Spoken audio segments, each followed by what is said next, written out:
Oxford বিশ্ববিদ্যালয় আর Aztec সাম্রাজ্যের মধ্যে কী মিল আছে শুনলে অবাক হবেন। অক্সফোর্ড 1096 সালে প্রতিষ্ঠিত হয়েছিল আর অ্যাজটেক সাম্রাজ্যের সূচনা হয় 1428 সালের দিকে। অক্সফোর্ড তাদের থেকে প্রায় 300 বছর পুরনো।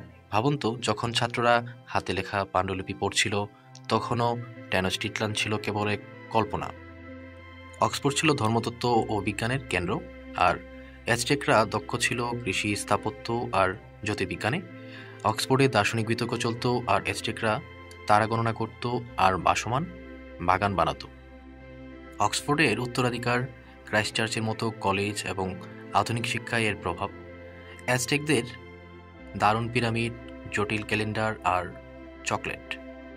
আপনি কি জানেন 1521 সালে যখন অ্যাজটেক সাম্রাজ্য স্প্যানিশদের হাতে পতিত হয়, তখন অক্সফোর্ডে ইতিমধ্যেই রেনেসাঁস মানবতাবাদ পড়ানো শুরু হয়ে গিয়েছিল।